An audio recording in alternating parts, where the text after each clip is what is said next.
Van Tong official channel thir tu le ngai thatu zong zong te du sakna chi bai kan bu ka chau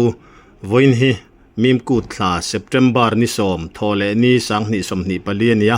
tun tu ma hian karkal ta in rin nia dul te dai dil mo yan ti maya tuya thlum mai tu rangai to langwal mesak van lal rem ruata kum som pariat government khozol college bia zirlai chan chuak tu pu laltlan zova champhai tlang sam kom na le tuitla mesaka college kalna a ncc a an ho tu pa assistant professor pupc lalrin dika kan biak na tuitla chan chua ani dan ngai nom takte kan ngai thadon ani pu chi baile chi baile van tong official channel atangin ania kha tun hnaya dulte lama khan enge ni tuitla I chan chuak ni ten kan lo ria aru pui kan ti khop maya khalaya khan enge thil thlen dan a chin chuak deuh khan in thlahung lovin abula tangin zoram mi pui riata tarlan tha in kan ria khonga in thil thlen dan chip chia rakha min thil kan ron ngen che a ti chuan a masa in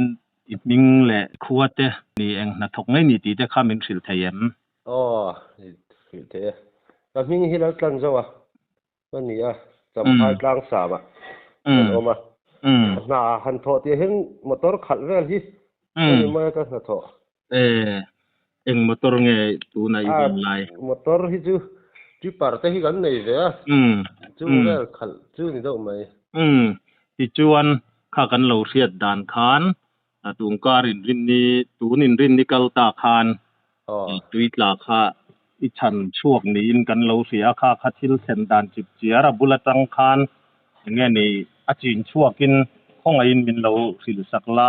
enge ni akar laka hanin zo om le enge mo mani chuan lo pot chat ta mai ta cheila ne ke ni hi champhai la matanga ai zo lampana zin tha kan nia chuan khuwa kha lum ang reng se kan nau te khan karakal kan nia kan nau ten khulai dul te hotel a khuan cho kan ei kha han en vet sinang u an deal soi hi an pia chu kan han ena kan han chola chu milai chuan khozol tlei rol som vel bor an ni ncc tan sila kem an in tin ka sia a chu ron holam chuan an ron en ve ron chuan chumi an ron thlen ma do fat chuan ai zo lam tlei rol patni hi an ron kal ve boka an ni kha chu tui thiam lo an nia a khu thleng vela khan an han va kual vel ve mai ma chumi lai tak chuan chumi tuna tui ta te ho hi an ron thleng chowa gei phei chu kan nau te ho khan chen to wang khan a bul waiting se da hang ka lo thua chuan an khozol tlei rol ho chun an cheng ta bor bora an tui thiam pa ngai han kan lo ngai ve mai a eng ma po kan lo zu chian nem chuang lo a chuan an han cheng ta do lai lai nu a khan khoz ai zo lam tlei rol pahnih lo cheng ma sa te khan in chian pa kha hela hena pila kan muta lo ka mu aron suwa ka se to lo sim khatia asoya chu an lo ngai sak vak bik siro an ni khat lei rol hoklak nge mun thuma khatia in hora lo ron kho sa khan ni wang khan an lo ngai sak bi tuk bik lo ne an lo sek an om na khan lo sekim lo ne khan khatian han cheng khan ya chuan an nu do a khan ron soi le a te ta hena pila tu ma aron suwa ka se to lo sim an han pia chuan kha khozol tlei rol ho kha an han in en kuala kim nge kim lo kha tuna tui tata mesaka hi alo kim lo a an motor dana a chho ni lo mo ti te khan an han ena chuan alo om ta si lo an han in awa chuan aizol tlei rol pakhat khan alo mutu khan lai hena tla aron suak to lo sim atia chu ti mi thom ka hriat le tak a khan a tlan yang a ti in waiting se ta tang han ka chuk tha khoila ngin hu to pa ka tia chuan an hu top na kha a mu tu ai zol tlei rol kha na ko huwa mi ron ko huwa chuan ka in phela kan zuang luta voi thum voi li ka lu na ning ka sia limong ti la athuk lo lam zok ma ania tu na atlang na la taki athuk lam te phei ku chu dul te ho soi da khat ngetar som ni ve la ya thuk ten tia tu na atlang taki chu thuk ni tuk lo fit so ma ting ngam o fit riat le fit so min kar ve la ni ka ring kan du da na khan chung ve la chuan limong a khan a suat khami tui mo a khan a lo a bok khup zong na lo oma chuan a ke a hen ka zuman fuwa kan limong ka zudap khan kan choi chuak kha thian te khan min lo puya chuan kan han la chuak kha ke phei chuan kan chan man to lo han ka nga ya atlang na khan soidang khan a rei ve do to minute li nga lai kal to a kha ani dan kha ani mel ta sia kan chan man to lo tura kan nga ya amara chu a thian te khan nge an han in voice som lo lawa o ma te khan an han ne ma chuan a hnu do khan a ron thot chuak vele ta tin kalak chua lai po khan a hmui hi chu duk vek to a pum hi puar do lu ma vel po hi ching rak to ma hi dang do le chuan a ka te khan an han ha ma ti khan an han ti ha ron thot chuak vele chuan a thian pa pakhat khan mar khan te ka mar ala omatia chuan kan buai pui chun jom zera ti khan midang te po kha kol kul lam mi te ning ka sia sumo vel te khan on thleng chho ne wa khan doctor te khan han phone an sia te kha doctor khan dam do in ngai berat lang pui vat do chu tia la thok thei chuan an tia chu kol kul lam a khan an tlan chhota a chuan ke ni po kha a muna chung rei vak lo chu kan la oma ke ni kha zin thatur ai zol lam zin thatur kha kan la ni ve wang khan kan chuk thata kan hotel thlen na lama khan chuan tlai lama khan ya chanchin kan hriat ve le do dang kha chuan ai zol an ri fara ai zol lam an thur thadon ti thom kha kan sia a hnuwa azana min on phone le kho zol wai mela matang khan ai zola hen thleng tha ICU a civil hospital an da ya ti thom kha kan hriat kha ni ta do maya kha kan chanchin tlang pui khulai kan tuita chuan ani do mai chu tun din huna po aizol civil hospital a khan kan rian thei nu nung bera chonen kolme kan ti kha ani maya ti ro kha fit riat le fit som borvel ani mela athuk zong po kha athuk angreng chop me karil ruwa lo om ma chu a thian te khami tuitla mu tu te po kha tui thiam lu tu kan ni bi lo ti na nge kha nia a tir kha chuan an ron zuang thave a pani thum te phei kha chu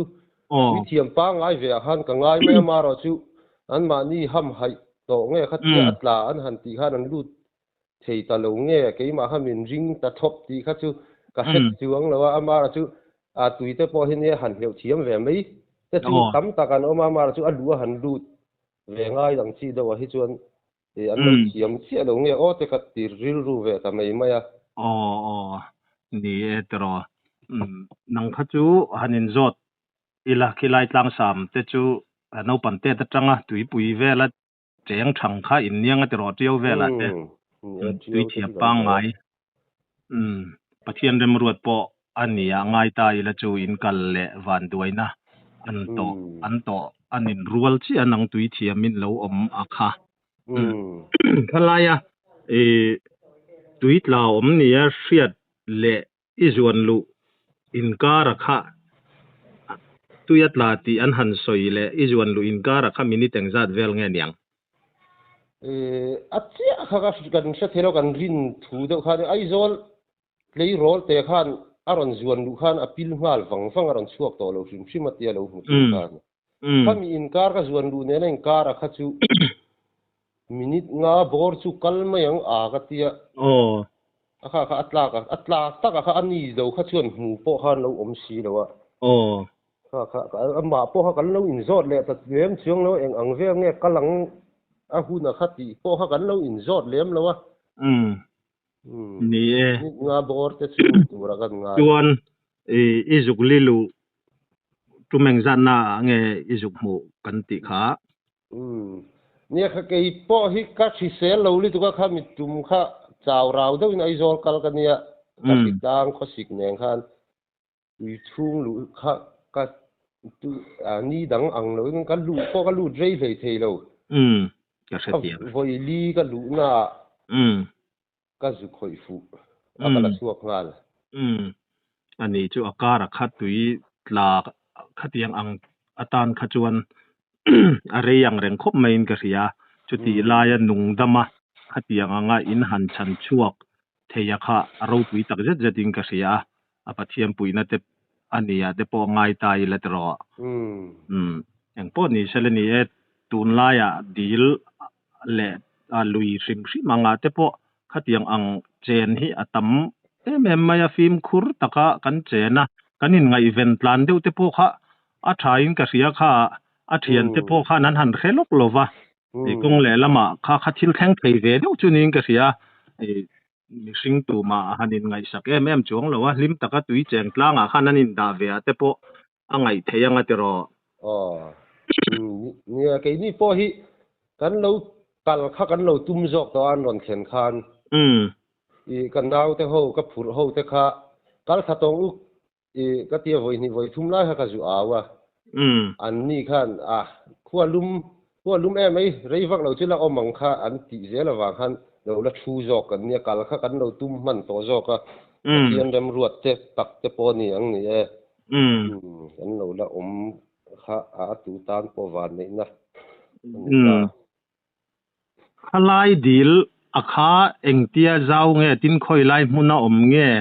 an dil soi kha atira khanin ti zawa ka zo tang che katia khatia sarkar siam nge mimal dil khalai chungchang sim makha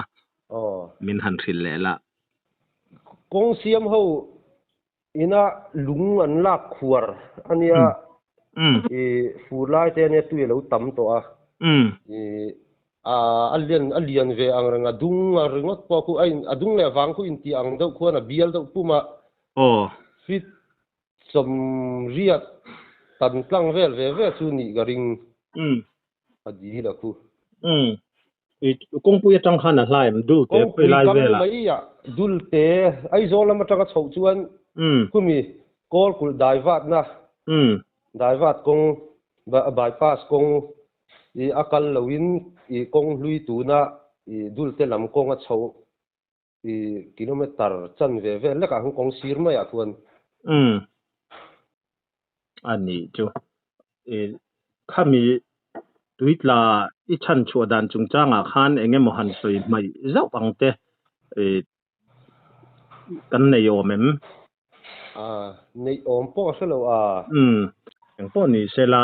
inna tho kha aro pui kan tia om lo la chuan enge ni tong moi lo ni lo sela aboral zui ngei te pon arin theya thil khen dan han ngai tu khan iti ro pui tak zet kan tia I chuanom kan tia khalaya khan enge ni hei tun laya huai san choi moina ang chi te enge mo khatiang ang awat te kha a om ni hian kan feveka om ti kan feveka chulaya chu khalampang te kha hanti pui tu che emo khotlang angin emo a khozo lampang ani emo tlang sam lampang ani emo sarkar lam ani emo khatiang kha anomem hei min on phone dan chuan khozol college principal khan min on phone chuan DC lama te po kan lo the lu te an tia ma ro chu hatiang lam hi ke ka phut lo sim siwa pathian ina khatiang mi tar mal som na ni theya tom kha kalom to khatiang lam kha chu karil ru le kha lo be sei lam thil ani lo sim sim ania ka tia chuan len rual chantin bu lam po khan chu tiang do chuan min ron sil boka pulu te len rual editor mo champhai wa se khatiang lam kha ka be sei lo mi ta tar mal som na kan ni thei kha kalom em ti kha ka du tok viau ani te ka lo tia อันนี้ครบไหมอะขลายริลรูข้าเจ้าปาดหล่อไหมนริลรูพวกช่วงดิกตักนี่ยะริลรูข้าเราปุยครบไหมอะจุไม่รู้เลยรอจวนนี่ขัดยังอังติดให้ตู้เตเลอีดานกงเอามันนี่ขจวนจนค่ะอัตรากันตียกนี่พอยน์จู government college Khozol government college 10 principal 10อันนั้นจังอันเสียมันลาพอจูอันฝักอมกันติดตักเมวะตินulal lupuya puhlute mo len role editor ani kha champhai palun all india radio correspondent te kha ania ani point chu aril rual om an soi nga lania hang te po kha afakom khopin ka sia ti chuan kan hanin kom na khan ei enge mo han soi mai om ang kha chu ka nei lo iti khan ka sia enge mo han mai tu chuale emo tin han soi du sim siminayam nei lem loอันนี้จุole ang pon in sela kha report fel fai thatak mai in min ron pe a kan lom lu tuke o po kan lom me putlan zawa champhai tlang sam hi kumsam thum pasari mi ni in anu puiram pan moi nen fa mi pa pakhat le meichia pani nein tlang sama anom meka hetianga mi zopa tlom ngai tak mai kan nei hi achuanom kan ti tak meu ani tuna chuan tuitla chan chuatak Mesaka College kalna Government Khozol College Assistant Professor Department of History NCC National Cadet Corps CTO Caretaker Officer Nilai pu PC la rindika kan komna lo ngai thachun zom le ila kapu chi bai le chi bai le kha in college zirlai no pang NCC kem holam ni in kan thria van duai thak takin du te daya dila an cheng atla kha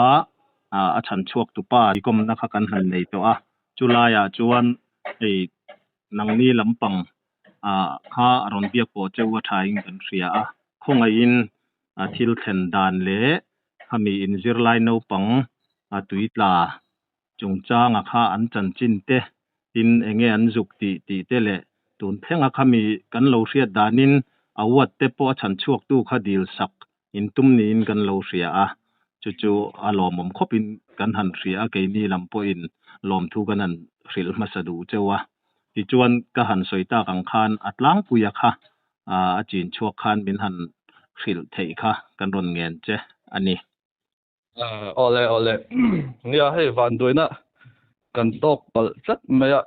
apoi ya kan zirlai no pang mesak vanal rem ruata hi first semester zirlai kun som pariat nilai me kan ni ani hi NCC kem tuna kan malo ka kan nei zo tak August ni som ni pakwa atranga September ni sari inkar khami chung khan tan sila NCC CATC kem nein mi som ni pani lai American College ai oinan zuk telve a lo man sang te pon zuk dong nuala kan him khopa chu September ni sari tun indinical ta kha an lo ho ni dur ne ta khanin sumo in anon ho a sumo pahnia chu jingdar ruk le chan level anon chuaka tan sila tang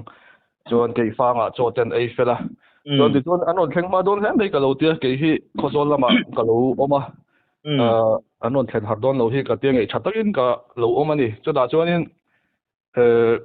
minon thil che to big lo wa han ruwa man na lo siam kha lo hriat pui che lo wa poi khop maya dul te da ya an lo han chola khua lo lum bok den in rin ni khan chuda chuanin dul te dai highway siam la ya an lunglak na atanga tui lo tling dil moi ti te punan soin ka ria khalai huna khanin in chi adai khan lo tum kha lo nia an lo in chi adai tun hua report kan han zo no pangte kan han zo le hian chuda chuanin ama hi tui lo thiam lo alo nia chuanin zirlai pathum vel chu an thian ho khanin anin chi adaya kong kheng vel kha an daya chuan a then khanin ngoro kan chok le lok te an tia then khanin akaning to ka chok don te khan tia ti khan ama kha meyang an chua sana chuan midang rol dang lo cheng khan ve tho boka chuan chu da chuanin an atlai tak kha tu man cheng takin an lo mu lo wa ei ma lo wa khatia anwa an sole dan chon khami payroll dang lo cheng ve mi pahni khami da ne chu gan sachi lo khami da soi dan kha chuanin a in lilu kha aron chuak to lova a in lilu reilu tuka atia chon tu isoi lo mi ten han ti pokhan na chin pokhan ka ron soya in beng cheng in lo ngai saksi lawa te kha ti ve deu ni ome deu chuanin an lo sak lo niang voi ni vela soina nu a kha nan hre chawa ta kha ne in zongta tunge tla ti kha an hanin zong polan chen te a khanin kan zirlai no pangte kha tira chuan shlok lawa nu a khan mesaka kha kim ta lo ti khan ria mesaka niang an te an han en kuala ti khan an ri chel chulta khami khatian han thoma khanin a chak dewa waiting seta lo ha chol khol jin ve tho puma tlana champhai tlang sa mami kha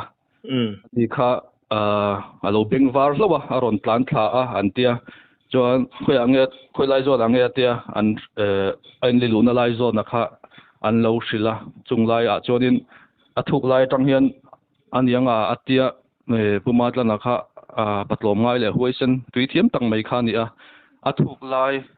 fit som nga vela thuk te pon ti ni tun thai ruwa tra wang khan a lo tui lo tam le zula ni ome chuanin an zuk luta a zuk mu mai lawa a chuaka an zuk dap le thina ti khan voinge moza da zuk dapa chuan a thuk lai ro ruwa potlema enge ni a ko lai de a thuk lo de aniang chu fit som vela thuk ni a tin ka hria chulai zona chuanin limonga bok khupa lo om kha an zuk mu ni chuanin a zuk chara a soidan chuan aron chuan chen theu ne an lo pot chuaka CPR te an lo pe a NCCK ma hian a hmalukin CPR ang te kha an lo zirtir ve man atan thila khan chu an lo chhor tangkai ve kan thei to pin an chen pa tan hianin nge ni an thei tok tak meu kha an chua aka ten ha ma oma ten nema ti khan thei to pan ti a khanin amara lo om hi te an te nuwa kha chunin a tho te poron thole thei ta hial ta chuan kakati ti reng chu thalo ve antia kolkul damdo ina rang thayang berin tlan chho pu yangu antia no CTO ang tho chu pu sarni lo ma antia government mizo high school mi ani lo nai buka ama kara chon an puru chawa damdo ina chon rang takin an chho pu ya ta chuan kolkul damdo ina oxygen ten pe a katia tu langa ma ten lang no aizola refer ani a ti chuan ambulance te ngai tuan ni a khuzol laman chung te pon thleng thla a chuan zola a toy zong in soita ila zandariat le chan level an thleng thlata a civil hospital ICU wa eng tik nge kha ni zan vek ta khami ain rin ni za phone kha signal ron chiang lo de mo ai in rin ni za na kha mi in din design veka khan chu ni ta chuan ICU wan lo da chu voin thleng po hian enge ni ala oma ICU en kolal ni enge ni a that chuale kan be se ya tong trai pui na te po dong na sa hria den tong trai pui zela chu ya pathian kuta kanin ngata doctor te kuta ne chuanin a that chole te po kan be sei khop mai nimin lam han report taila nimin lama khan doctor o ka kan han hria ta kha chuanin a that chole thei ka ringe adam chole thei ka be sei aron ti a ti chuan maro chu na hianin ama hi aron har chuak thei reng to ama se har chuai kan la phal lova ataksa a vun le ti sa interval a hian tuitling ala tama chung chu sirin sten kan siak chuaka thei to pin kan siak chuaka chung chu ama hi kan ti har pal chuanin aron del chepal theiri te kha kan hlo wangin kan chiu mu le thina tin apa bula a soi ti te kan hria nimin lama kha chuan bang chuanin kan ril ru potlem chuna thamuang dewa doctor berina adam chuak le theyang adam chuak ka ringa ti wang khan engvel chu kan ni kan din huna chu ani chu eng pon ni sela pathian zara adam chuak le ngai tura po ngai ta phot mai la tong trai na lama te po kan chanen lo ngai thatu le lo thir tu te po in kan lo riat lan kha kan han ngen tua ti chuan mesak ate chung kwa kha anu le pa te le an enge ni atlang puya kha ki ria tang ang min han fil le theyem ole ni mesak kate hi khozol harmon venga chengan ni a apa hi lal pulal biak chon hauzel ani a anu hi silal rin omi ani a ma pui ti te ponan kawa an fel ebe ma an udaw hi patni chawan ni mesaka hi kumsom pariat ani meka anaw meichia hi polriat zirlai vel ani a udaw patni chun ni a ti chuan chutiang chuanin apa hi mystery ani in ka hria ka soisual lo chuan chuan chutiang chuanin an khosa a chu enge ni soito angkhan government college first semester on zirlai no pang fel tak thu oi tak nun tlom tak ang chi ani atin NCC atui mai ani a mesaka hi thu po oya tuna ngen an minga a ho tu kan lo ni da chonin nakin zela po an senior huna po ani hi chu ruai tu a SUO vela po ngen ni alak tlak anga ti a kan lo hual ruk thu oi zual pol te jinga mi kha ani a van doina an to ka po hi NCC and call to the le college principal and staff po nge ni kan poi kan ti khop maya te po kan ti viu ni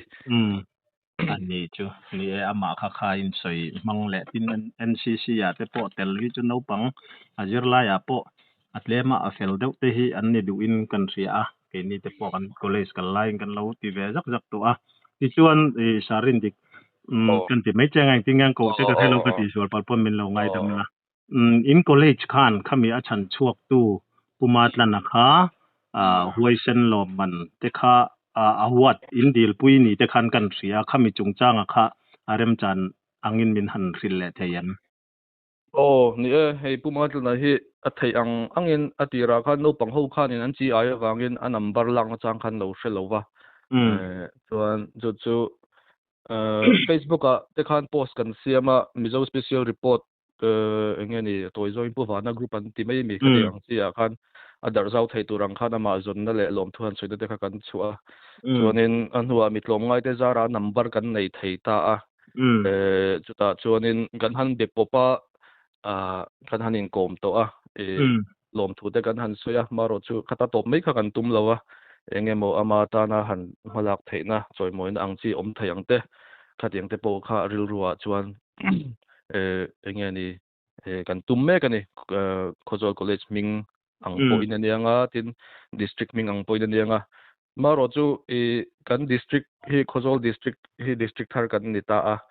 ta chuanin kan DC te lam kha kan zot to an ni kha chuanin Champhai district laman ni sia Champhai district ati thanga an lo ti min lo ro na chu rem chang ma sabera Champhai district lama Champhai DC report kim changjok ya ama deng angchi tuna tundin huna chuanin award om thei hi Jivan Raksha Padak award ti angchi India ram choi moina hoisen midang nunna thapa midang nunna chan angchi te mani nunna thapa midang chan angchi te kateng angchi choi moina kha chungte po chungin pui kha kan tuma tin khozol group WhatsApp group sang khozol mi pui o ti anga chi te po hian til khen dan te le ama le thalak ang te po kan the dar to a chuan khozol chanchin buwa po kan the dar to a voini khozol times le CR anga te po achuak nin kan hria tigan thayangin ama hi khozol chunga chuanin til khen dan tlang pui le achan chua danang te po kan thelar ve mekani chuan hunrem chang masabera DC lama chuan report kim changjok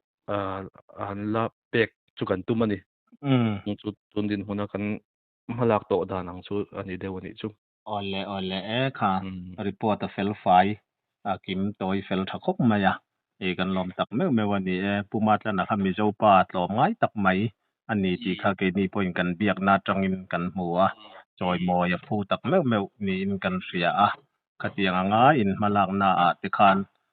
lom thu kan han soi du ve hrim an chang riat lo thei ve tho mai ania khang te po kha ang po ni sela choi moi tlak te choi moi hi kan ti tur ani ti la ya kha angai thatu te riata kan soi ri ve du sim sim ati khang kan hanin kom ta ka khan han soi mai pal emo chu mi chu han soi sim sim ka du ati kha kan neyam o ni thil hi soi mei pal thut hi om ve thaya khami ni anga te po khan aniang chu kan nau kha lo pui tu zong te enge ni lom thu han soina tur po atama entil na kol kul dam do ina lo thok te po an chunga kan loma min lo en kola thei to pin in dul te khotlang pon kol kula khan oxygen har sabna kha lo oma khang te po kha dul te in anjuk pe ti te kan ria in kol kula khan in ambulance kha alo jin chu lai ania chuta chon kei fanga mi ambulance te anjuk be boya anni potlom ngai takin an on tlan chawa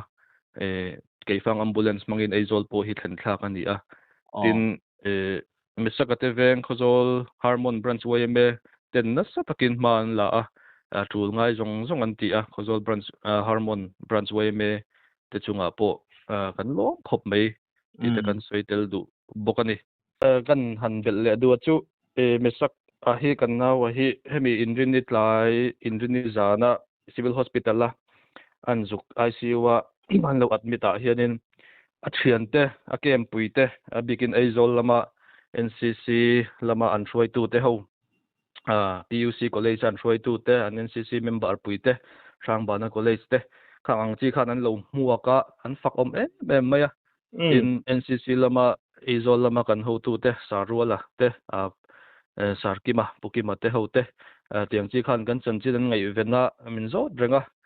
tin an vakan thina anni ho tunga khan kan lom tak zeta an NCC member pui an tha thlam lowa thayang an lo chom dola wang khan an chunga po lom thu kan han soi tak mewani ni chu amesakat chung te tan po an thamon pu yom don se mai tero ni ole kan lom le tu ke report tel fai tha tak mai min ron pe ole ki ni po kan lome van tong official channel thir tu le ngai thatu zong te lom thu kan soi non le kan soi fo thin angin kan channel min ngai hlut sak tu zoram chung le rampona mi pui mi kan pung zela lom thu kan soi tak mewa he kan channel hi subscribe like le comments te min lo ti sakram turin in khongai na kan ron dil non le cheu ani